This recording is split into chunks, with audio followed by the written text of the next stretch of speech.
Então, pessoal, dando continuidade ao nosso curso de cálculo diferencial e integral 3, hoje vamos trabalhar com a noção de limite e continuidade para uma função com mais de uma variável, pessoal.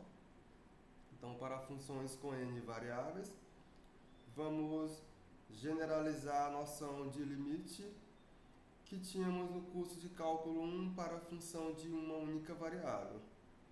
O que tínhamos? Eu tenho uma função, isso aqui é o que tínhamos. Você tem uma funçãozinha f que sai de um subconjunto, vou considerar um intervalo i, contido no conjunto dos números reais. Essa função ela chega em R. Aí tínhamos um ponto A. Esse ponto não necessariamente seria um ponto desse nosso intervalo I, mas seria um ponto de R. Na verdade, ele é um ponto de acumulação.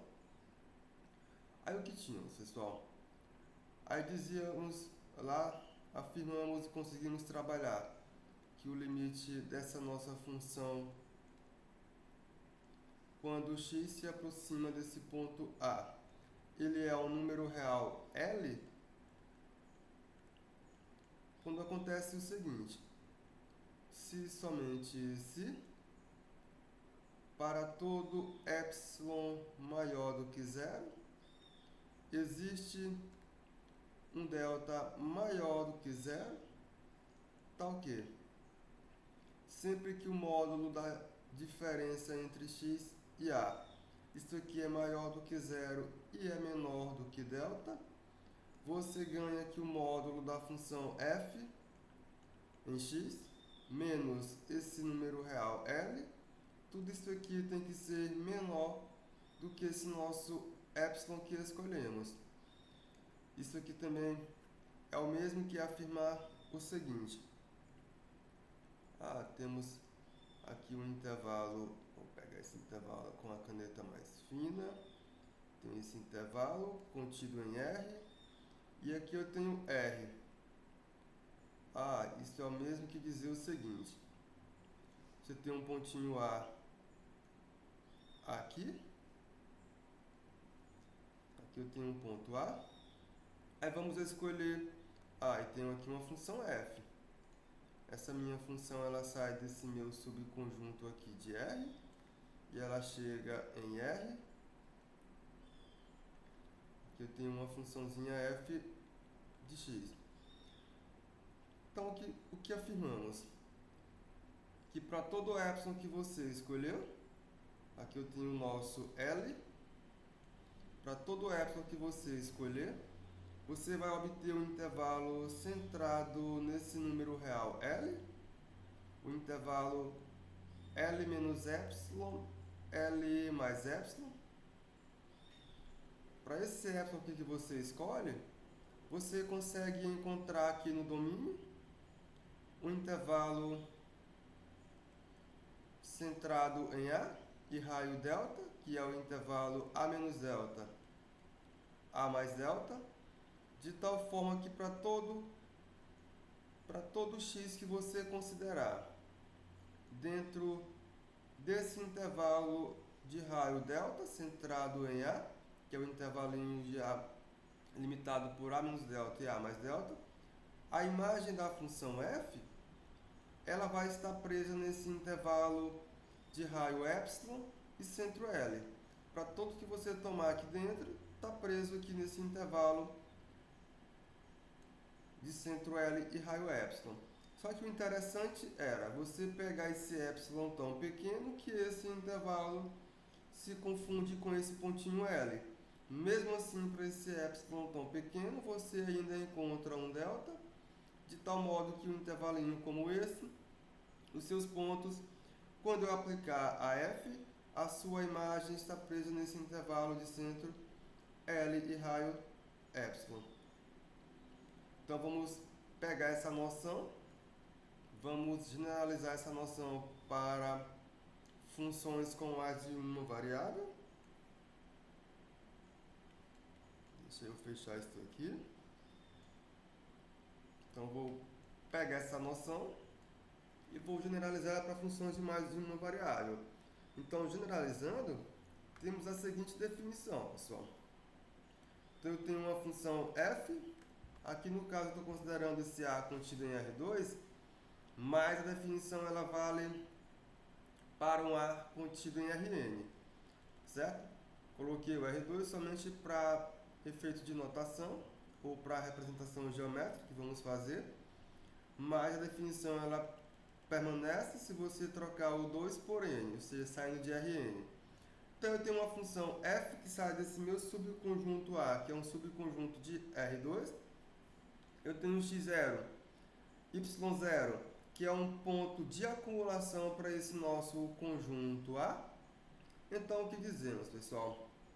Dizemos que o limite da função f de x, quando esse par x e y se aproxima desse meu ponto de acumulação x0 e y0, ele é um número real L, se acontecer o seguinte: se para todo epsilon maior do que zero, dado, existe um delta maior do que zero, tal que, quando você olhar para o módulo da função f de x menos L, isso aqui será menor do que epsilon, sempre que esse par x e y for um elemento de A, e a norma, porque aqui eu estou tomando um ponto em Rn ou em R2, então eu tenho que olhar para a norma da diferença entre o par xy menos o par x0 e y0, ela tem que ser maior do que zero e menor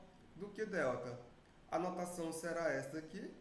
Essa notação significa que estamos dizendo que o limite, quando o par x e y se aproxima de x0 e y0 da função f de x e y, isso aqui é igual a L.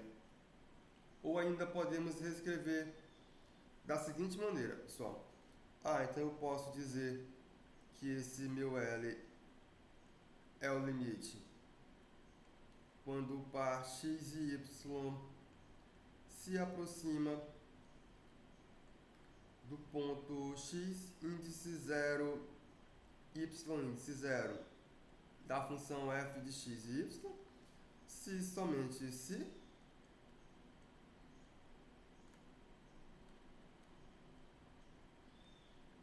o seguinte acontecer: para todo epsilon maior do que zero,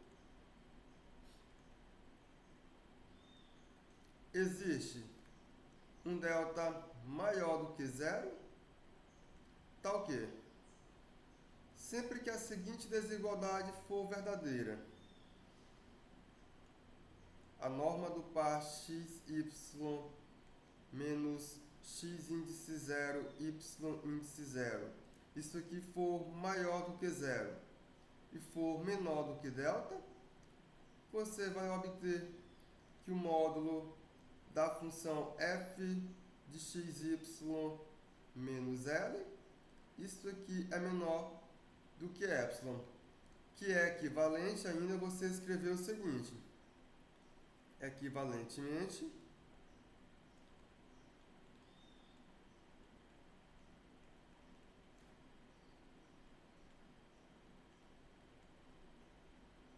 para todo epsilon maior do que zero,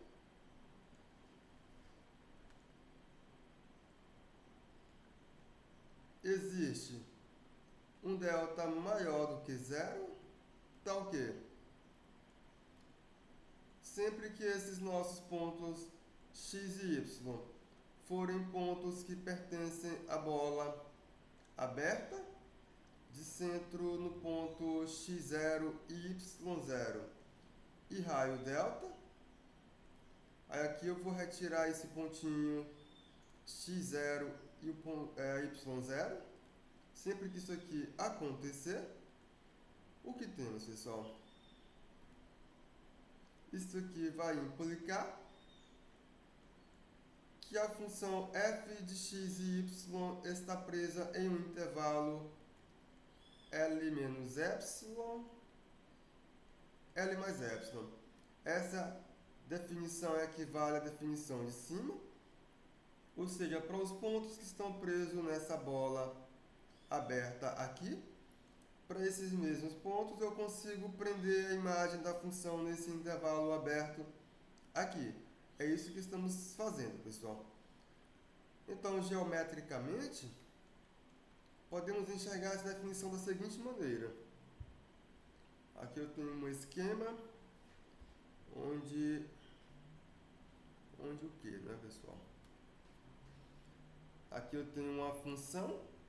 A minha função f está saindo de um subconjunto de R2. Deixa eu ver se eu coloco isso aqui em R2 para ficar melhor. Vou colocar aqui uma reta e aqui uma outra reta para significar que estamos saindo de R2.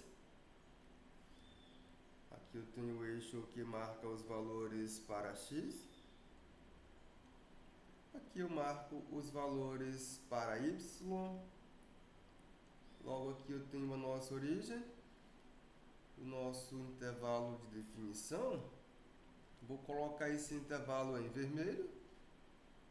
Cadê a caneta? Está aqui. Opa!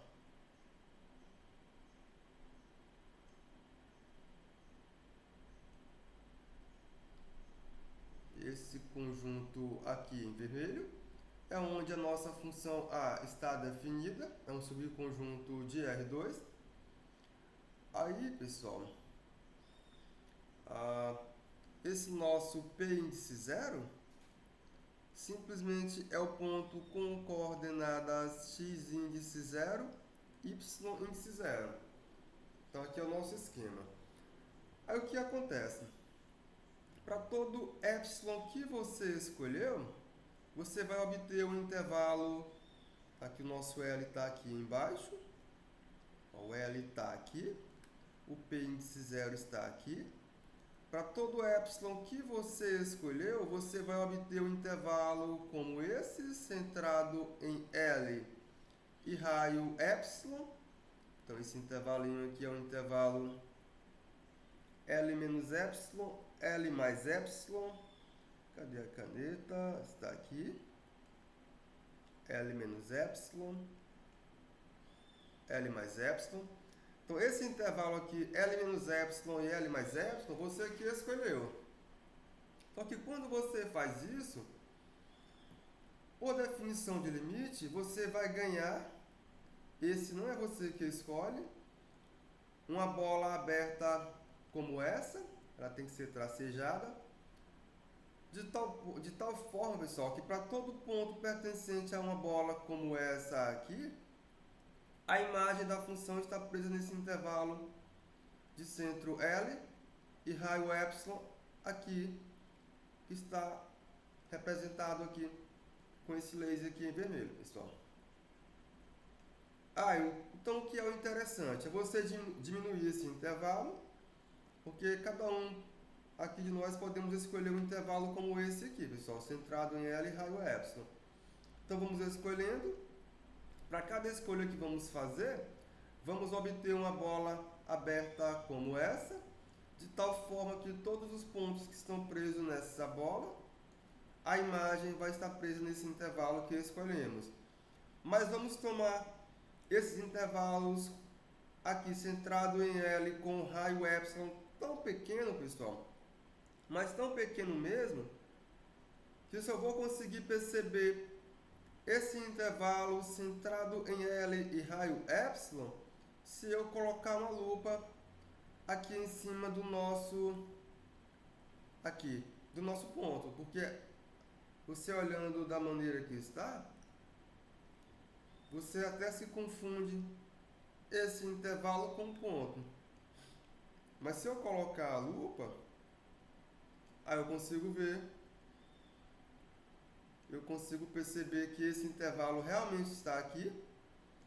Não é um ponto, é um intervalo, porque esse epsilon que eu escolhi, ele é bem pequeno. E para essa escolha que eu fiz, eu ainda vou obter uma bola eu ainda vou obter uma bola aberta. Deixa eu colocar no mesmo local que estava. Era aqui. Eu ainda vou encontrar uma bola aberta.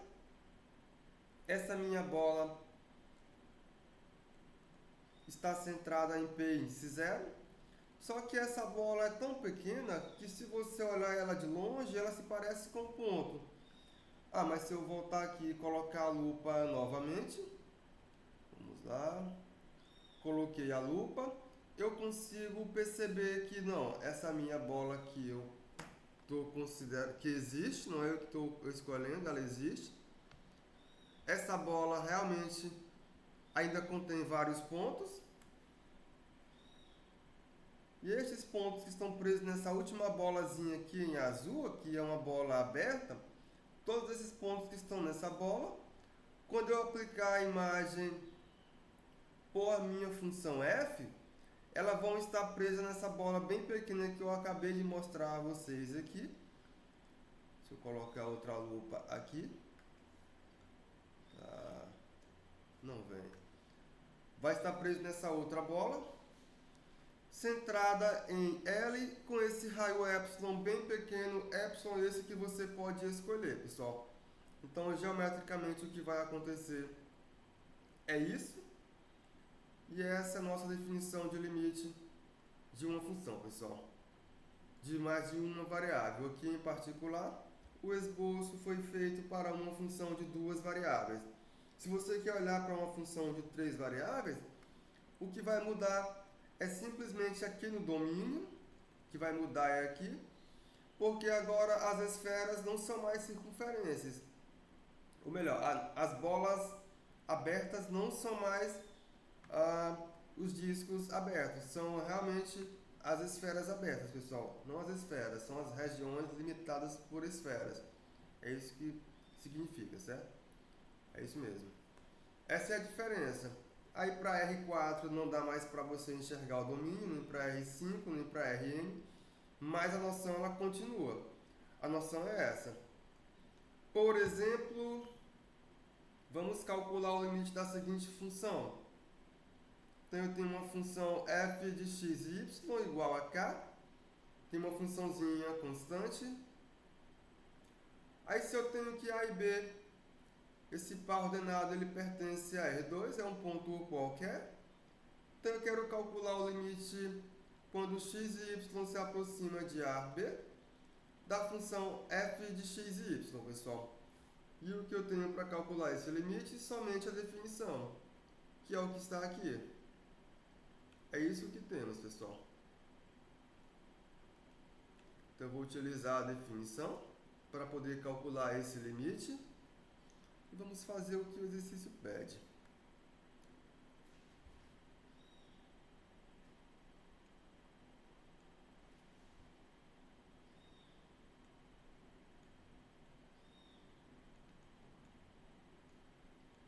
Então vamos lá, pessoal. O que queremos fazer?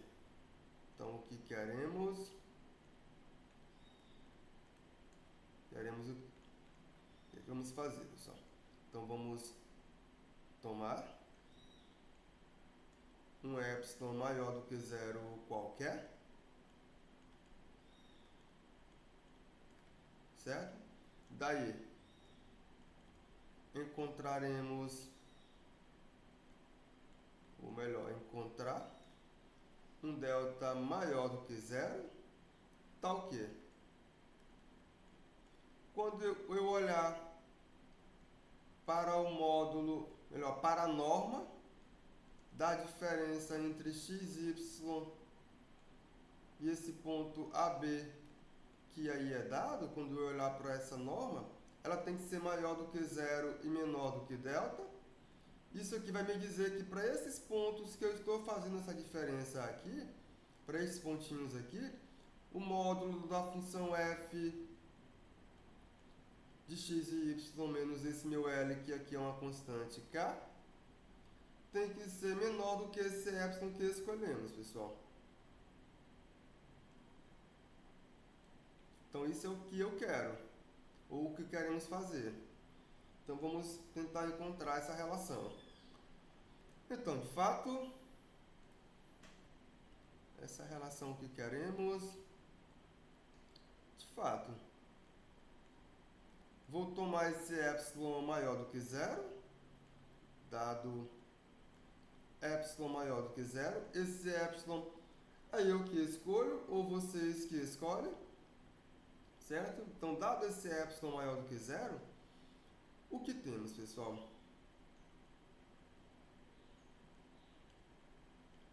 Temos que, quando você olhar para a relação entre módulo de f de xy menos esse nosso k, que é o nosso possível L, que eu não sei se ainda acontece, isso aqui é simplesmente k menos k, que é igual a zero, e zero, por sua vez, é menor do que epsilon. Então, aqui é menor do que epsilon. Então, daí já tem uma sugestão forte. Eu vou considerar esse meu epsilon como sendo esse próprio delta, sendo um número pequeno o suficiente. Então, daí eu vou tomar esse meu delta como sendo o próprio epsilon. O que temos, pessoal? Eu vou obter que sempre que a diferença entre o ponto XY e o ponto AB, isso aqui for maior do que zero e menor do que delta, que esse meu delta é igual a epsilon, eu vou obter sem nenhuma preocupação com isso, que o módulo da função f de x e y menos k, que eu já vi que isso aqui é igual a zero, é menor do que epsilon. Não tenho problema com isso. Portanto, por definição,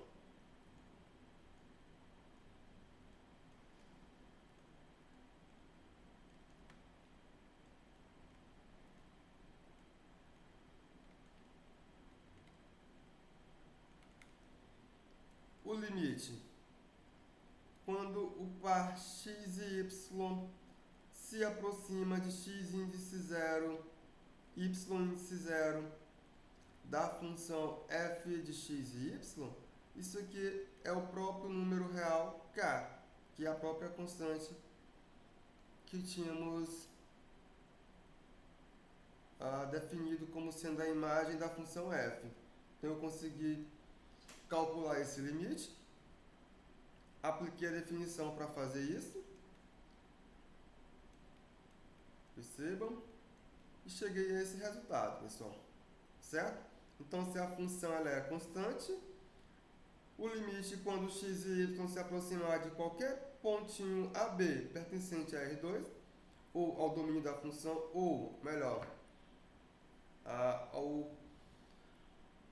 porque não necessariamente é R2, né, pessoal? Isso aqui é válido para R3. Ou seja, quando você tomar esse pontinho que pertence a Rn, então eu faço a minha função se aproximar da própria constante que define a imagem da função. É isso que acontece. Um outro exemplo, eu tenho a função f de x e y, que é a função x.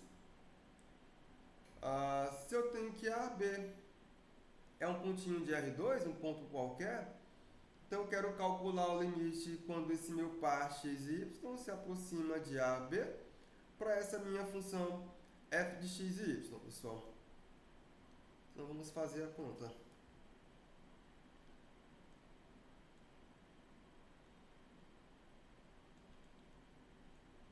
Novamente, o que queremos fazer? Dado um epsilon, eu quero encontrar um delta, de tal modo que para toda vez que os pontos x e y pertencerem à bola centrada em AB e raio delta, a imagem da função f tem que estar presa no intervalo de centro nesse limite que eu não conheço, e raio epsilon, pessoal. É isso que queremos fazer, aplicar a definição. Então vamos lá. Então, de fato, dado aqui eu tenho um epsilon maior do que zero. Esse meu epsilon é qualquer, certo? O que temos, pessoal? Eu vou ver o que acontece com o módulo da função f de x e y menos... Aí o que eu vou considerar, pessoal? Eu vou considerar aqui o número real A. Aqui é uma tentativa. Vou considerar esse meu número real como sendo A. Quando eu olhar para cá, o que acontece, não é, pessoal? Se eu faço isso, se eu olhar para esse número real A, isso aqui é simplesmente x, que essa é a imagem da função f de x e y, menos o próprio A, certo? Então, se eu quero fazer tudo isso aqui menor do que epsilon, eu quero fazer tudo isso menor do que epsilon, é a mesma coisa que fazer tudo isso aqui menor do que esse epsilon que escolhemos. Então aqui eu forcei a barra. Eu forcei a barra para me ter uma noção do que vai acontecer, pessoal. Então se eu olhar para cá, eu já tenho uma sacada. Então se eu olhar para cá, eu já tenho uma sacada, porque o epsilon eu escolho e eu quero que exista esse delta. A sugestão aqui é dada. Então daí, o que eu vou fazer? Tomamos esse meu delta igual ao próprio epsilon. O que obtemos, pessoal? Obtemos o seguinte. Obtemos que sempre que a norma aqui vai ficar da seguinte maneira, pessoal. Vai ficar aqui a norma que eu quero. Que a norma de xy menos AB, isso aqui seja menor do que esse delta que eu escolhi, implicando essa relação aqui de cima. É isso que eu quero. Então eu vou fazer o seguinte. Então vamos lá. Eu vou olhar para uma relação que já conhecemos. Eu vou ganhar isso aqui, pessoal. X menos A, ele é menor ou igual do que a norma de xy menos AB. Eu vou fazer isso aqui. Aí eu faço essa expressão menor do que esse delta, que é o nosso próprio epsilon. Essa foi a sacada que eu tive. Quando eu faço isso, pessoal, o que eu vou ganhar? Eu vou ganhar que a minha função f de xy menos A, tudo isso aqui em módulo, é o próprio x menos A, que por aqui eu já consigo ver que ela é menor do que delta, que é igual a epsilon. Então, tudo isso aqui é menor do que epsilon. Ora, isso aqui é nada mais, nada menos do que a definição de limite. Logo, por definição,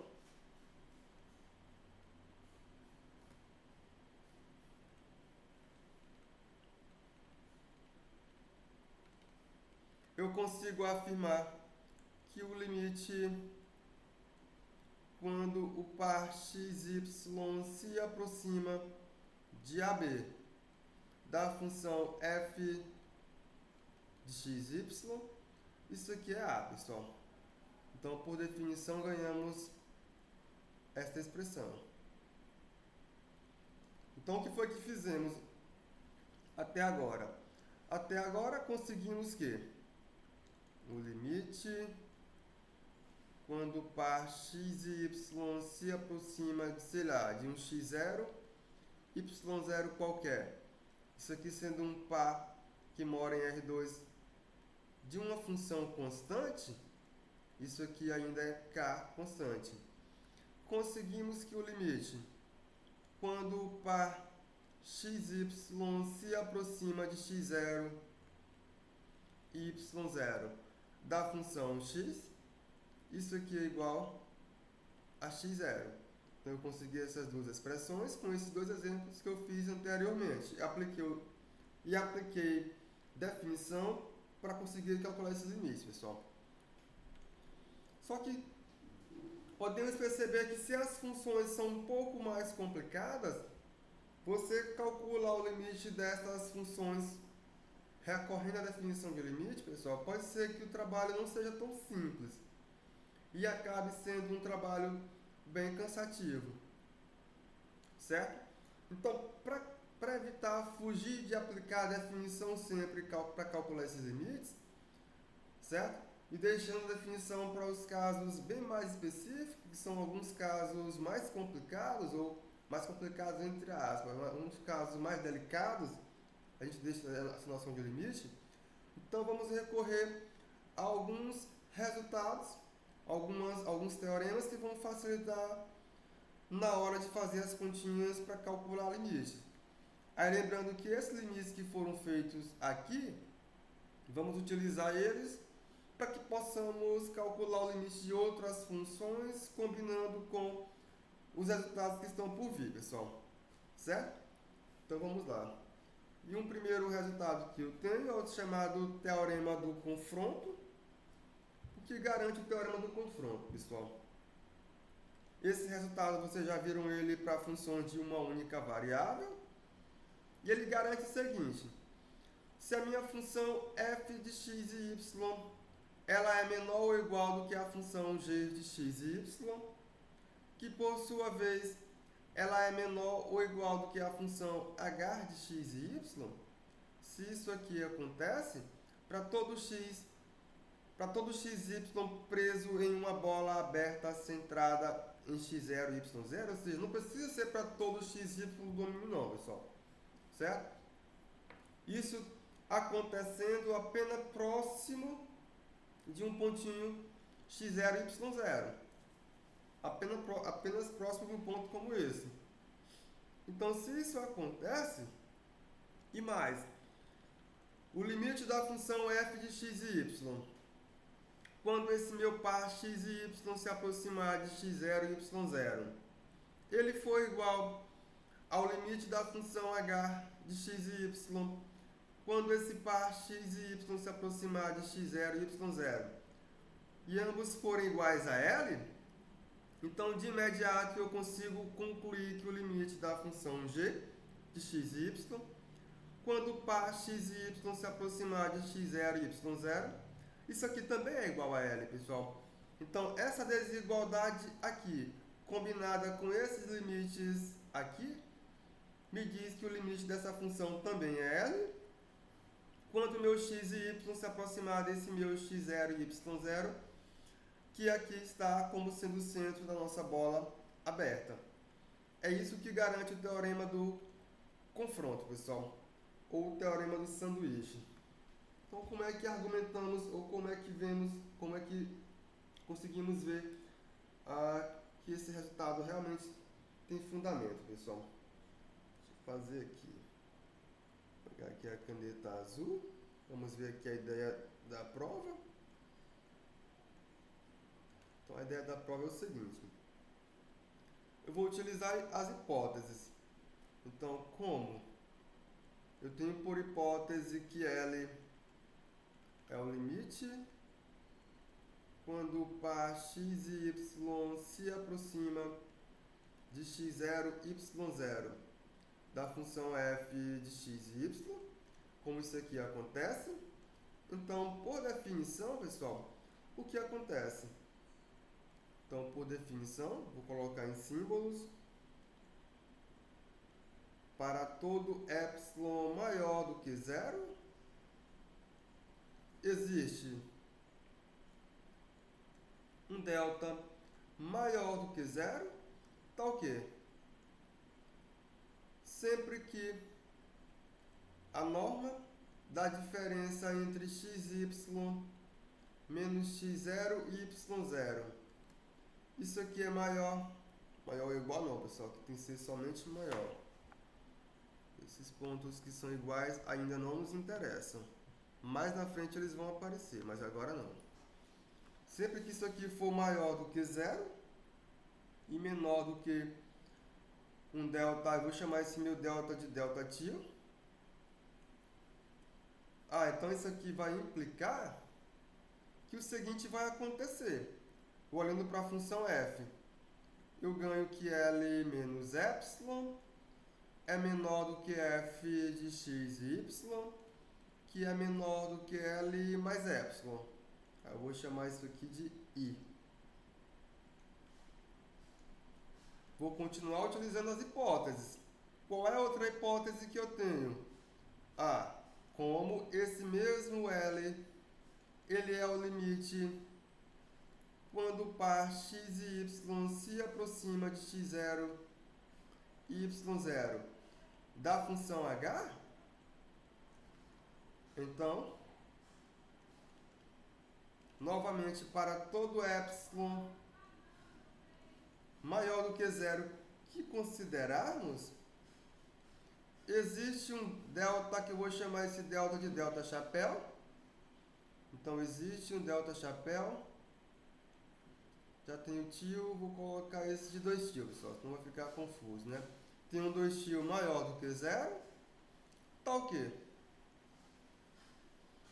Sempre que a norma da diferença de xy menos x0 e y0 for maior do que zero e menor do que esse delta tio, o que isso vai implicar, pessoal? Por definição, isso aqui nos diz que L menos epsilon é menor do que essa função h aplicada a esses pontos x, y, que é menor do que L mais epsilon. Aí eu chamo essa expressão de 2i. O que mais temos de hipótese? Temos de hipótese que essa desigualdade aqui é verdadeira.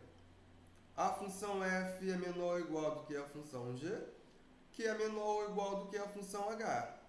Então agora eu vou utilizar essa outra hipótese.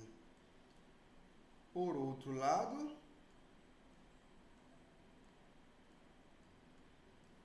a outra hipótese nos garante que f de x e y é menor ou igual do que g de x, y, que é menor ou igual do que h de x, y. É para todo x, y? Não, pessoal. Mas para um x, y bem próximo do ponto x0 e y0. Ou seja, para todo x, y preso em uma bola aberta, centrada em x0, y0 e um raio R maior do que zero, pessoal. Não é para todo. Então, isso aqui é verdade.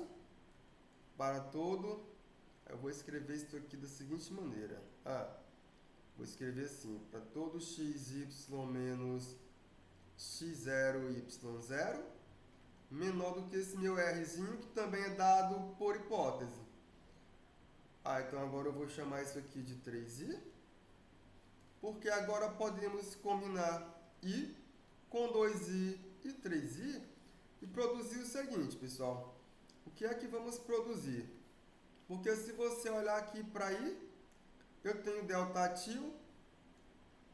Em 2i eu encontrei o delta tio. E em 3i, a hipótese eu tenho R.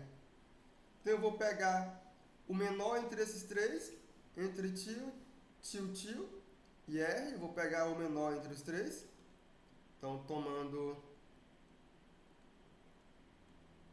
eu vou tomar meu delta como sendo o menor entre delta tio e R. Eu vou tomar. O que segue, pessoal? Então, segue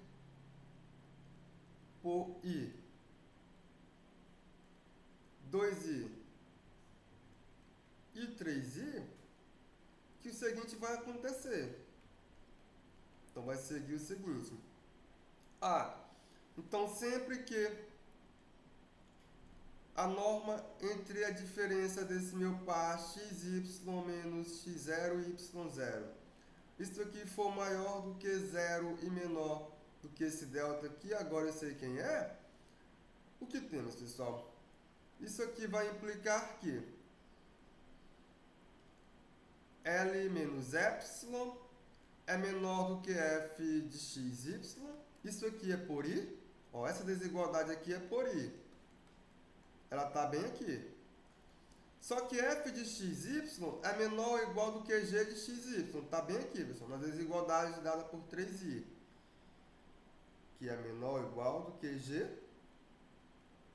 de xy. Só que g de xy também por 3i é menor ou igual do que h de xy.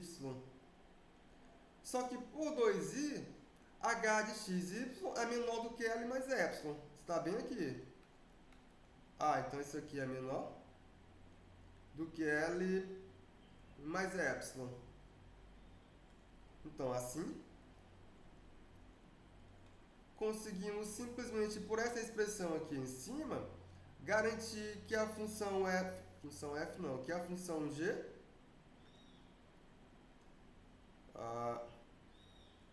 g de xy menos L, isso aqui será menor do que esse epsilon que escolhemos.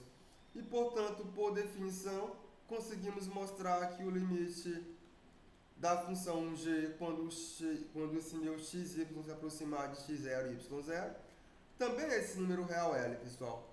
Então, com isso, conseguimos argumentar que o teorema do confronto ele é válido e algumas vezes esse teorema também ele é chamado de teorema do sanduíche, pessoal. Certo? Então, continuando,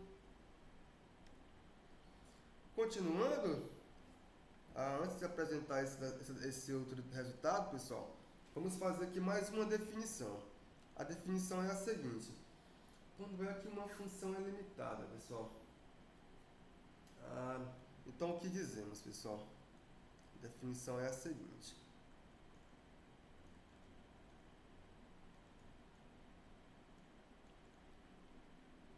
Então, dizemos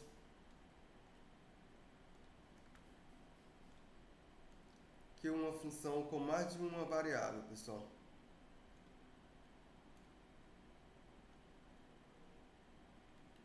tem uma função f que sai de um subconjunto A contido em Rn, chegando em R. Ela é limitada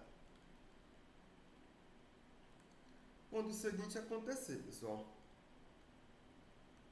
Quando o seguinte acontecer. Deixa eu escrever assim para ver se melhora. Quando existe um número real m, quando existe um número real m maior do que zero, tá o quê? Quando você olhar para o módulo dessa função f de x e y, isso aqui será sempre menor ou igual do que m para todo xy pertencente a esse nosso conjunto A. Aí, nesse caso, a minha função é limitada em A. Pode ser que essa função não seja limitada em A. Ela pode ser limitada apenas em um subconjunto de A. A noção é a mesma, mas você vai ter, não, ela é limitada em um subconjunto de A, em um subconjunto B contido em A. Ou seja, pode ser que ela seja limitada em todo o domínio, mas pode ser que ela seja limitada em um subconjunto do domínio também, pessoal, mas a definição é a mesma. Basta você colocar a restrição adequada, certo? E pode ser que ela seja também limitada apenas em uma bola aberta. Aí, nesse caso, você vai trocar esse A por a bola aberta, mas a noção é essa mesma aqui. O módulo da função f tem que ser menor do que algum m, esse m que já é pré-estabelecido. Por exemplo,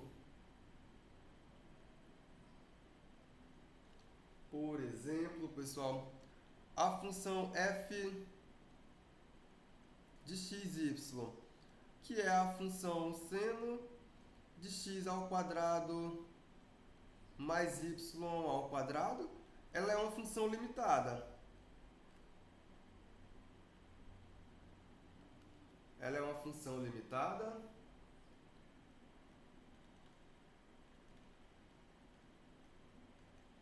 por que que ela é limitada, pessoal? Pois, quando você passar o módulo aqui no seno de x ao quadrado mais y ao quadrado, quando você passar o módulo, você vai estar diante de um seno, essa soma aqui de x ao quadrado mais y ao quadrado é o número real.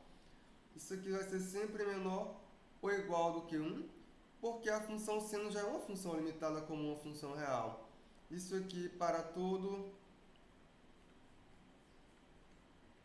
x e y que você considerar em R2. Então, a função seno de x ao quadrado mais y ao quadrado, ela é uma função limitada. Então agora eu já estou diante da definição de função limitada. Eu posso dar uma avançada. Então, eu tenho o teorema 1.2. E o que garante o teorema 1.2, pessoal? Vamos lá. Se eu tenho que a função f de x e y tem limite zero, quando para x e y se aproxima de x0 e y0, pessoal. E a função g, ela é uma função limitada, certo? A f vai para zero e a g é uma função limitada. Então, eu posso afirmar que o produto da função f de x e y com a função g de x e y tem limite zero quando esse par x e y se aproxima de x0 e y0 também, certo? Então, a função f vai para zero e a função g é limitada. Então, quando eu olhar para o produto dessas funções, ela também tem limite zero quando x e y se aproximam de x0 e y0, pessoal. Como é que argumentamos esse resultado? Então, vamos lá. Então, por hipótese, o que temos, pessoal? Então, por hipótese, temos que o seguinte acontece. Por hipótese, o limite. Quando o par x e y se aproxima de x0, y0 da função f de x e y, isso aqui é igual a zero. Isso aqui significa o quê, pessoal? Isso aqui significa dizer o seguinte. Então, para todo epsilon que você considerar maior do que zero, existe um delta maior do que zero, tal que sempre que a norma entre a diferença do ponto xy menos x0 e y0, isso aqui é maior do que zero e é menor do que delta, eu vou ganhar aqui o módulo da diferença de f de xy menos esse nosso L, que no caso é zero. No caso é zero. Então, esse módulo ele é menor do que epsilon. Vou deixar só o epsilon da maneira que está aqui, certo? Então, essa é a primeira hipótese. A outra hipótese é a seguinte. Existe um m maior do que zero, tal que o módulo da função g de x e y, isso aqui é menor do que m. Pode ser que não seja em todo o domínio, mas é uma redondezazinha próxima desse ponto x0 e y0.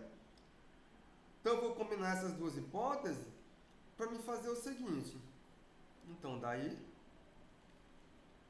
quando a norma entre a diferença do ponto xy menos x0 e y0, isso aqui for maior do que zero e menor do que delta, eu vou ganhar aqui o módulo do produto, vou escrever aqui embaixo, o módulo do produto, vou colocar aqui embaixo. Então, isso aqui vai implicar o seguinte, vou deixar até aqui. Então isso aqui vai implicar que o módulo do produto da função f com a função g, isso aqui é o módulo da função f vezes o módulo da função g. Só que quando você olhar para o módulo da função f, olha o que acontece, pessoal. Ele é menor do que epsilon. Então eu já trago essa informação para cá. Só que quando você olhar para o módulo da função g, ela é menor do que m.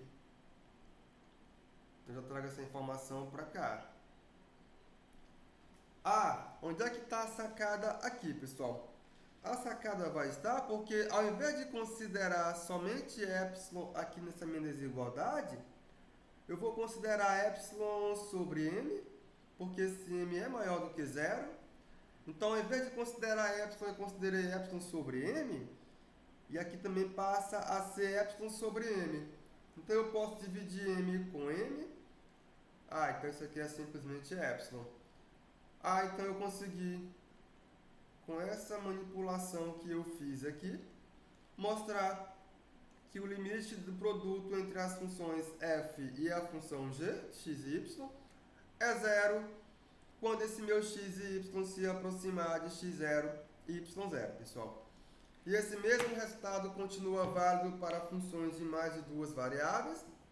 E eu posso, ao invés de considerar a função g limitada em todo o domínio, ela pode ser limitada apenas próxima desse meu par x0 e y0, certo? Isso também dá certo.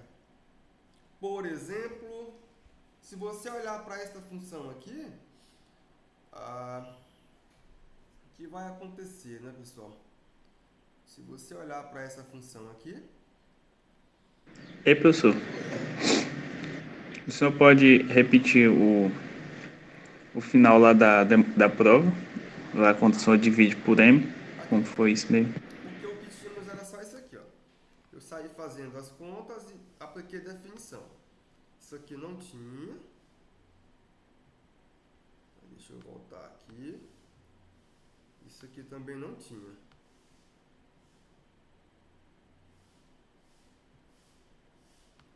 Então, por hipótese, eu ganhei que isso aqui acontece. Como a função f vai para zero, então, por definição, sempre que a norma entre a diferença do ponto xy menos x0 e y0 for maior do que zero e menor do que delta, esse módulo é menor do que epsilon. A outra hipótese me garantia que o módulo da função g é menor ou igual do que m. Aqui é menor ou igual, pessoal. Porque a função g ela é limitada. Então, isso aqui aconteceria. Eu vou combinar essa informação aqui. Vou combinar isso aqui com isso aqui para me ver o que acontece. Então, vamos lá. Então, combinando. Módulo, melhor, norma entre a diferença do ponto xy menos x0 e y0 maior do que zero, menor do que delta. Eu vou olhar para o produto da função f com a função g. Isso aqui em módulo, que é igual ao módulo do produto das funções. Só que quando eu chegar bem aqui, essa minha função f ela é menor do que epsilon e a função g é menor ou igual do que m. Isso aqui vai acontecer. Essa é menor do que epsilon e essa é menor do que m. Então aqui eu já tenho uma sugestão. Ao invés de considerar somente epsilon aqui no módulo da minha função f, eu vou considerar espertamente epsilon sobre m. Isso eu considerei de modo esperto. Eu não vou perder nenhuma característica da função não, pessoal. Nada. Então, ao invés de trazer epsilon para cá, eu vou trazer epsilon sobre m. Eu trago epsilon sobre m. Porque na hora que eu fizer aqui a multiplicação de epsilon sobre m por m, vai dar justamente epsilon. Então eu vou olhar para tudo isso aqui. Porque tudo isso aqui vai me dizer o quê?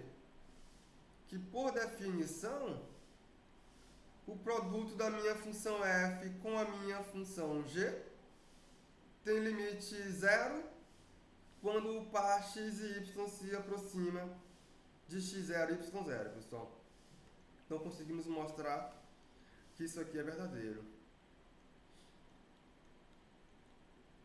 Então eu tomei de modo esperto esse epsilon, ao invés de considerar epsilon, eu considerei epsilon sobre m.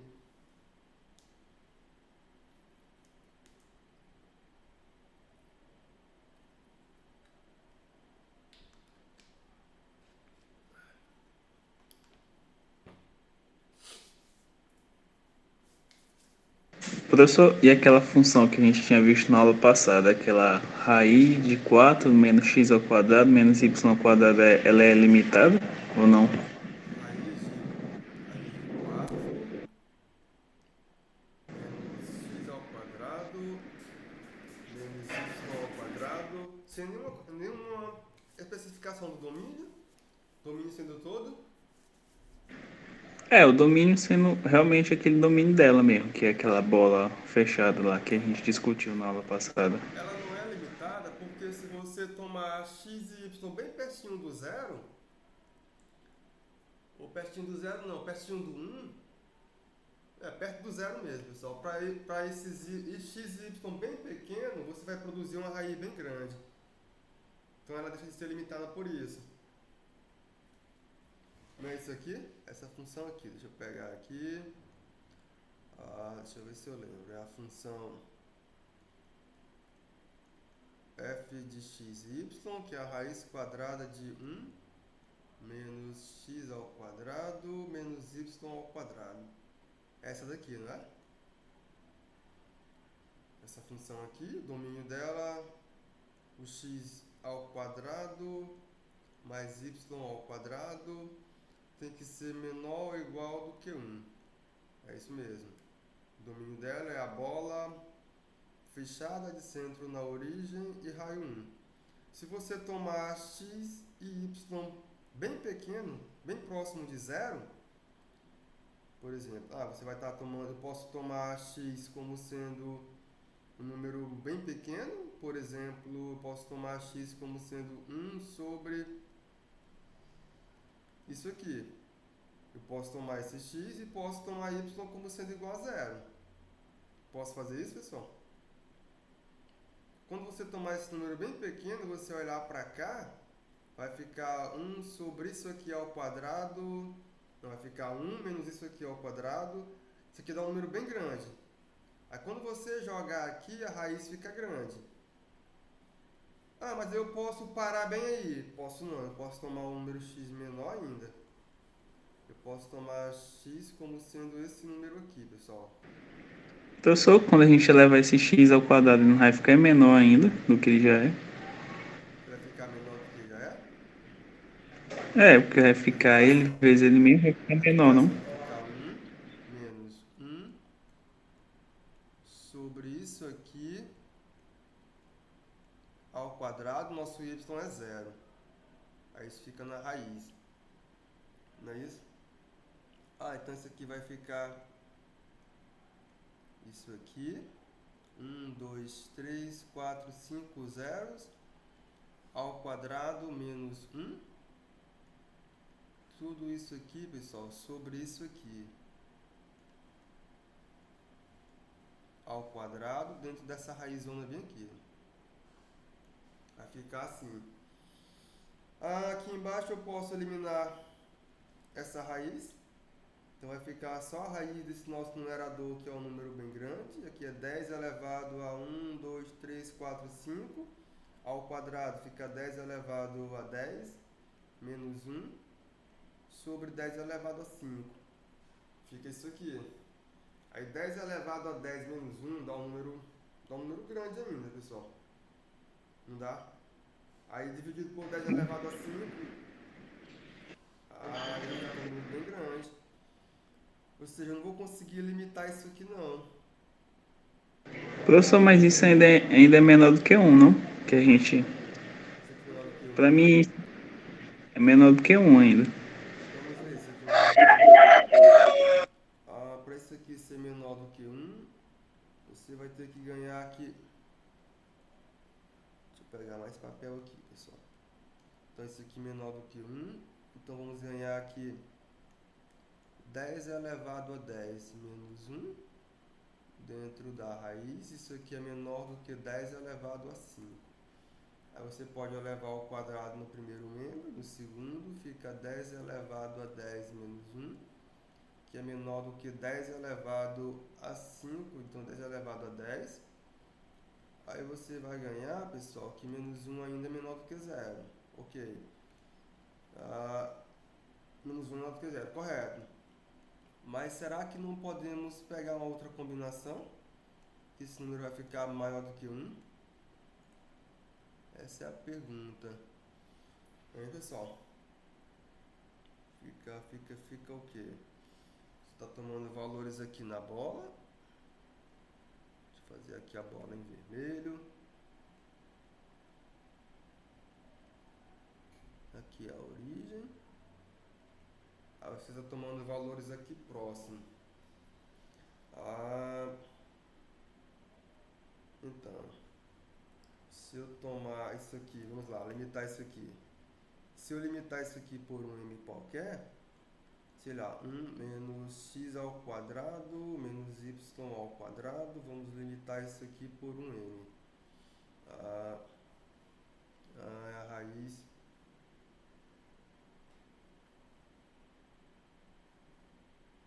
Não, esse aqui pode ser limitado sim, pessoal, não tem problema não. Qual era o problema? Não, esse aqui é limitado, não tem problema não. Isso aqui fica simplesmente 1 menos x ao quadrado menos y ao quadrado menor do que m ao quadrado. Então fica... Basta você tomar o seguinte, né? Vamos lá. Levo pra lá. Basta tomar esse m esperto. Eu levo isso aqui pra lá. Então eu ganho que x ao quadrado mais y ao quadrado. Isso aqui eu posso fazer tudo isso...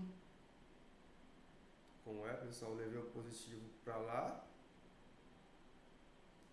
Peraí, levei o positivo para lá e Aí muda o sinal, né? Não? mudou o sinal, não foi? Ficou 1 menos m ao quadrado? É isso? Só que aí o sinal de menor que ele vira maior que, né, não, professor? É isso? Vamos ver.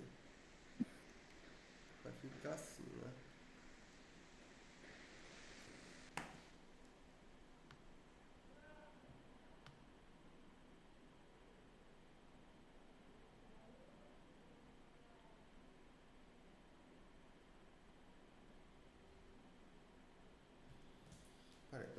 Peraí. Vamos lá, cadê? Vai ficar assim. Aqui é menos. Então vai ficar x ao quadrado mais y ao quadrado tem que ser maior do que 1 menos m ao quadrado. Então você vai ter que tomar desse jeito, pessoal. Se você tomar x ao quadrado mais y ao quadrado maior do que 1 menos m ao quadrado, deixa eu ver aqui o nosso domínio. O nosso domínio, x ao quadrado mais y ao quadrado é menor ou igual do que 1. Como é que eu passo para exibir esse m aqui esperto, para dar certo? Ficaria o quê? Você pensa na raiz x, isso aqui vai dar problema, cara.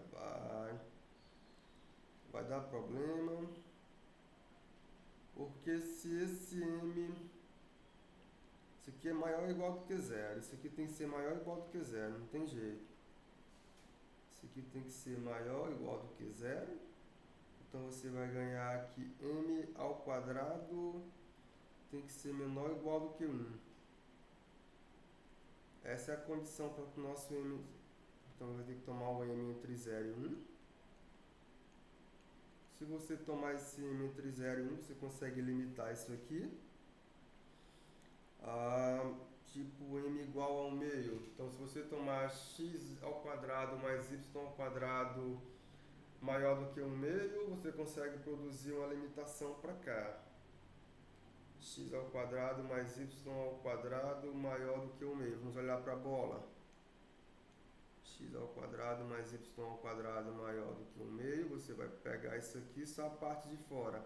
A parte de dentro não entra não. Não, aí vai ficar uma limitação, mas vai ficar uma limitação ruim. Você vai fazer um corte nele para ele ser limitado. Dá para limitar. Dá para limitar sim, mas fica dá para limitar. Ela fica limitada, mas não no todo. Ah, porque tem que tomar esse M entre 0 e 1. Tem que tomar esse M entre 0 e 1. Se o M está muito próximo de 0, esse negócio já dá problema, pessoal. Por exemplo, se eu tomar x ao quadrado mais y ao quadrado. Porque assim, ó, você tomou esse M, o M tem que estar entre 0 e 1. Essa é a condição, tá aqui. Essa é a condição. Mas se você olhar para x ao quadrado mais y ao quadrado, esse x ao quadrado mais y ao quadrado sendo algo menor do que esse m, então quando eu olhar para 1 menos isso aqui, fica 1 menos m ao quadrado, dá certo, não é? Não, dá ao contrário, já perde já, pessoal. Já perde porque fica maior do que 1, já perde. E se você olhar para x ao quadrado menos y ao quadrado, isso aqui é maior do que menos m ao quadrado. Não, ainda ganha ainda, para ele menor do que m. Então você consegue uma quantidade de m's que satisfaz. Consegue sim. Consegue uma quantidade de x e y que satisfaz a condição de limitação. X ao quadrado mais y ao quadrado menor do que 1. Você vai fazer isso aqui maior ou igual do que 0. Mas dá para exibir um valor esperto aqui, pessoal. Bora tentar pegar um esperto. Deixa eu pensar aqui no esperto. Você pode tomar Pode tomar quem, né, pessoal? Isso aqui é menor do que m. Então isso aqui é menor do que m ao quadrado. Isso aqui é maior do que 1 menos m ao quadrado. Qual é que a gente toma espertamente aí?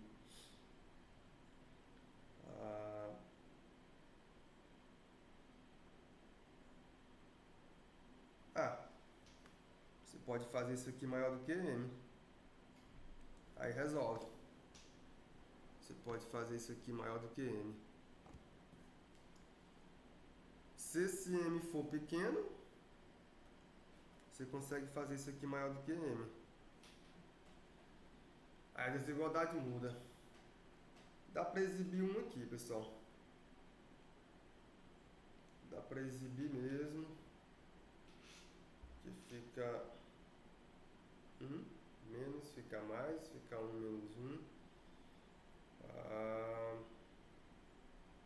Então x ao quadrado mais y ao quadrado maior do que 1 menos m. Centrado na origem.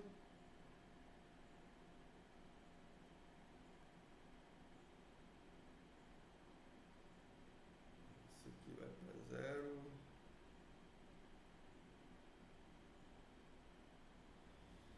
Pessoal, dá para limitar isso aqui. Dá para limitar sim. Dá para limitar. Dá para encontrar o m esperto aí para limitar ele. Eu acho que não vai ficar tão bonito não, mas dá para limitar. Vai ficar um negócio meio estranho, mas dá para limitar sim. Dá para limitar ele.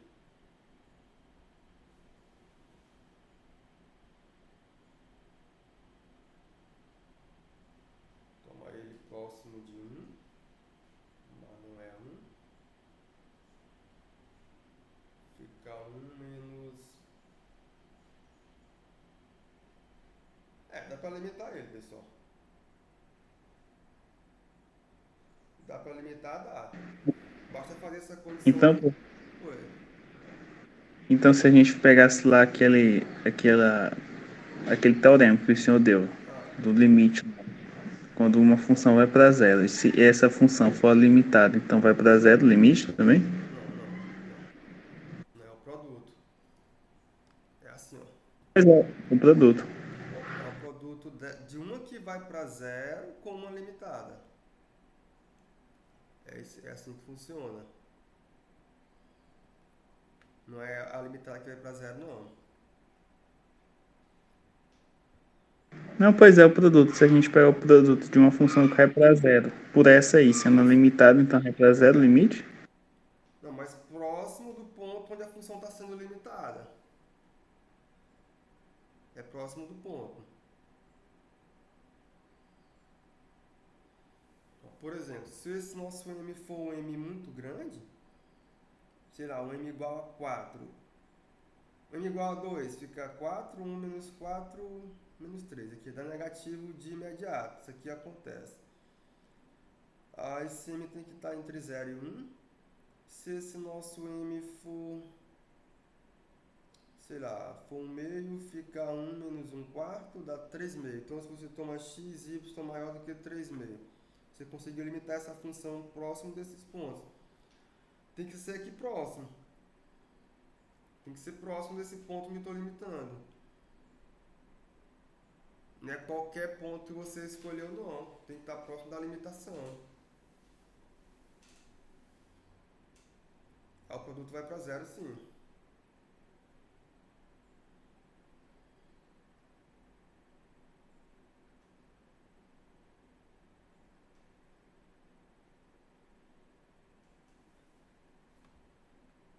Aí você queria concluir o quê?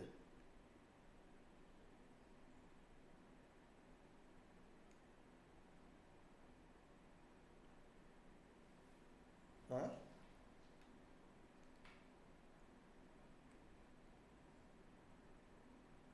Oi, professor? Você queria concluir o que era? Não, era só realmente que essa função era limitada, para que a gente pudesse usar o teorema Dá com para elas limitar também. ela sim. Tá? A gente faz isso aqui, ó. A gente faz isso aqui, menor do que m. Estou limitando ela. Estou forçando a barra. Então, eu vou obter essa expressão aqui. A condição vai ser esta daqui. Certo? Aí eu tenho que tomar cuidado só porque essa condição tem que ser verdadeira. E essa daqui também. Você vai ter que ter essas duas condições, ó. Essa e essa sendo verdadeiras. Então você vai ter que colocar isso aqui dos dois lados. Ó, por aqui você tem isso aqui e por lá você tem isso aqui, ó. Então essa é a condição para que ela seja limitada a essa daqui. Essa é a condição. Aí se você olhar para cá, você vai obter que 1 menos 1 menos m é 0. Essa condição é satisfeita. Ou seja, o x está... Você tem uma bola centrada na origem raio 1. E depois você tem uma bola centrada na origem e um raio menor do que 1. Só que aí você vai tirar uma parte dela para limitar. Você vai tirar uma parte do domínio para poder limitar ela. Com essa condição bem aqui. Ó, você vai olhar para cá. E tirar uma parte onde você pode limitar ela.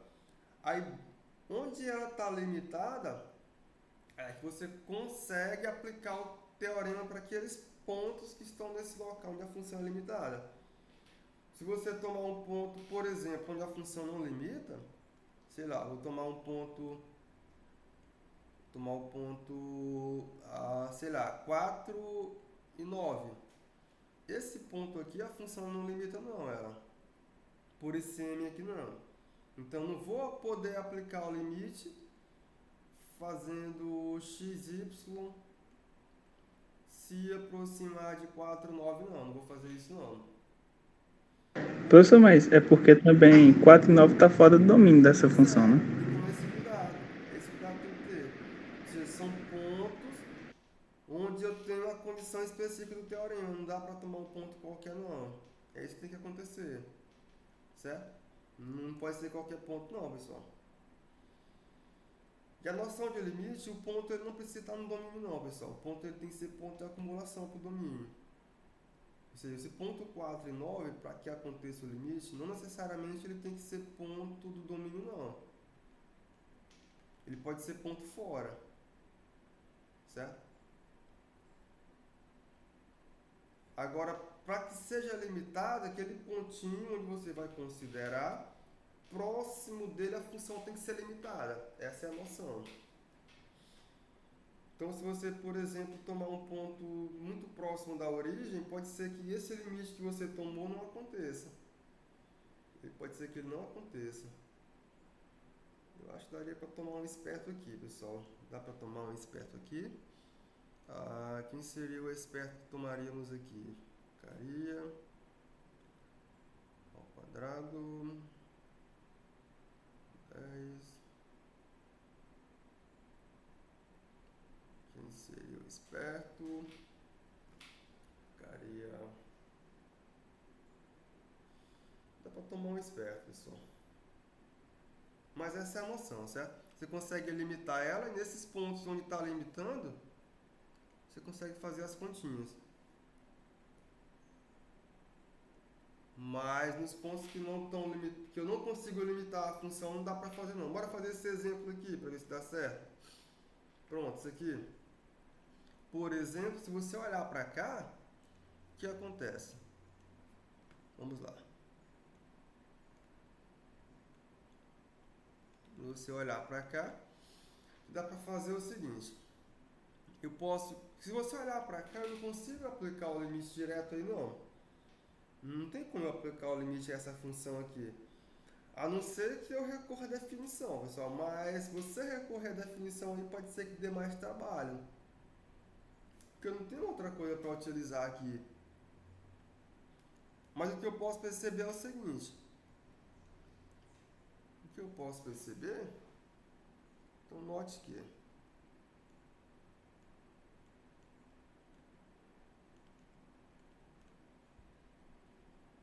Note o que? Note que eu posso reescrever a função x ao quadrado y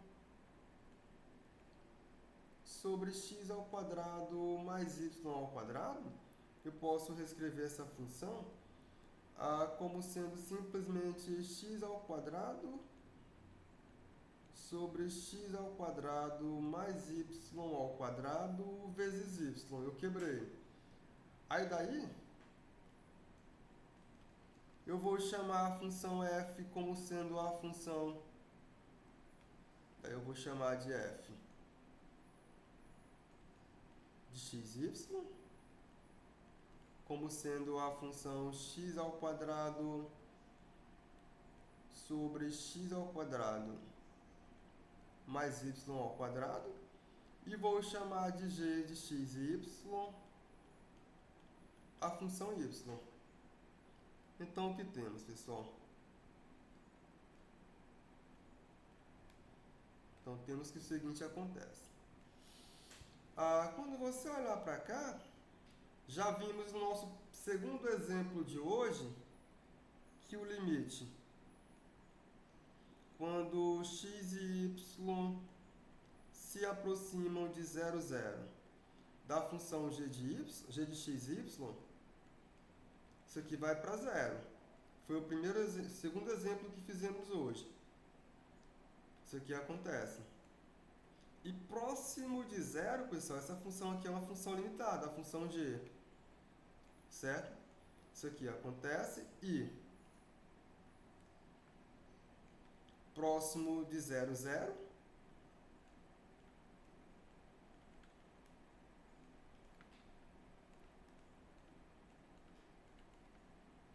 a função f de x e y, que é a função x ao quadrado sobre x ao quadrado mais y ao quadrado, ela é limitada. Por que essa função é limitada, pessoal? Próxima de 0, 0. Pois o que, pessoal? E agora, como é que a gente argumenta isso aqui, pessoal? Não sei. Mas vamos fazer. Vamos tentar. Vamos tentar porque eu sei que x ao quadrado, isso aqui é menor ou igual do que x ao quadrado mais y ao quadrado. Isso aqui é verdade. Para quem, pessoal? Para todo x e y próximo... para qualquer x e qualquer y não nulo, isso aqui é verdade, pessoal. E até posso tomar o y igual a zero. Então não tem nenhuma restrição aqui não, fica bonito, não é? Isso aqui é verdade. Isso aqui é verdade. Então quando você olhar para o inverso multiplicativo disso aqui, o que vai acontecer? Quando você olhar para o inverso multiplicativo, você vai ganhar aqui 1 sobre x ao quadrado mais y ao quadrado, troca de sinal, é menor ou igual do que 1 sobre x ao quadrado. Isso aqui é o seu inverso multiplicativo. Aí agora eu vou multiplicar x ao quadrado nesse primeiro membro e no segundo membro. Então quando eu faço esse produto, eu vou obter isso aqui, 1 sobre x ao quadrado mais y ao quadrado vezes x ao quadrado. Quando eu faço esse produtinho no primeiro membro. Aí em seguida eu faço esse mesmo produtinho no segundo membro. Vamos ver o que acontece, pessoal. Pessoal, parece que dá certo, né? Vamos lá. Eu vou ganhar aqui x ao quadrado sobre x ao quadrado mais y ao quadrado. Isso aqui passa a ser menor ou igual do que 1, que é x ao quadrado sobre x ao quadrado. Então essa expressão aqui, eu consegui limitar ela. E ela é menor ou igual do que 1. A função g vai para zero. A função f é limitada. Então, quando eu olhar para o produto dessa função, que é justamente a função que queremos estudar o seu limite, ela tem limite zero. E aí eu me livrei de aplicar a definição, pessoal. Então, segue-se o quê?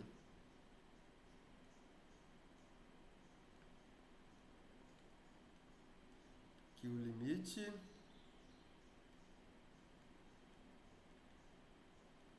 quando par x e y se aproximam de 0, 0, da função x ao quadrado y sobre x ao quadrado mais y ao quadrado.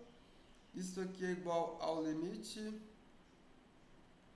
quando par x e y se aproxima de 0, 0, da função que eu vou quebrar x ao quadrado sobre x ao quadrado mais y ao quadrado. Eu quebrei um produto de duas funções vezes y. Aí eu boto somente essa observação. Essa daqui é limitada. Essa daqui é limitada. Ela é menor ou igual do que 1. E essa daqui vai para zero, pessoal. Então aqui eu posso simplesmente afirmar que esse limite ele é igual a zero. Aí se você pegar aquele exercício anterior, para que isso aconteça, você teria que pegar uma função que vai para zero mais uma função que vai para zero quando o meu x e y vai para um pontinho que está no domínio onde a função é limitada. Teria que fazer essa construção todinha. Essa função aqui, por exemplo, no 0, 0 não daria certo para lá. Daria, mas de outra maneira, né? Para dar certo para lá. Ficaria desse jeito. No próximo 0, 0. Aí seria uma outra coisa. Dá para utilizar ela, mas de outro jeito. Daí para utilizar ela. Seria um exemplo também interessante. Mas para utilizar de outra maneira. Certo? Então, uma limitada e outra vai para zero. O produto é zero, pessoal. Então, aqui eu consigo simplesmente argumentar que esse limite ele é igual a zero.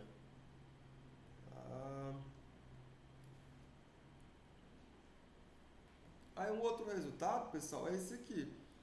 Se o limite, é um outro teoreminha, se o limite da função f de x e y, ele vai para zero quando o par x e y se aproximar de um x0, y0 qualquer, isso aqui acontece se somente se, quando você olhar para o limite do módulo da função, quando o par x e y se aproximar de x0 e y0, isso aqui também é igual a zero.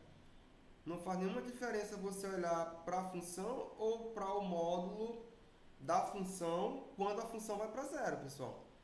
Esse é o detalhe, quando a função for para zero, certo? Então, como é que argumentamos isso aqui? De fato, o que acontece? Limite quando o par x, y se aproxima de x0, y0 da função f de x, y, isso aqui é igual a zero. Então, para todo epsilon maior do que zero que considerarmos, existe um delta maior do que zero, tal que sempre que a norma da diferença do par xy menos x0 e y0, isso aqui for menor do que delta, você vai ganhar que o módulo de fxy é menor do que epsilon. Daí, pessoal, eu vou passar o módulo de novo, donde aqui, ó, módulo, não é norma, do módulo de f de xy, aqui não é norma, pessoal, é módulo. Módulo duas vezes, que é o módulo da função f de xy. Isso aqui continua sendo menor do que epsilon. Logo, essa minha função em módulo, quando x e y se aproximam de x0 e y0, isso aqui em módulo, isso aqui também é igual a zero. A recíproca é imediata. A recíproca é imediata, pessoal. Deixo para vocês pensarem na recíproca, certo? Ela é imediata.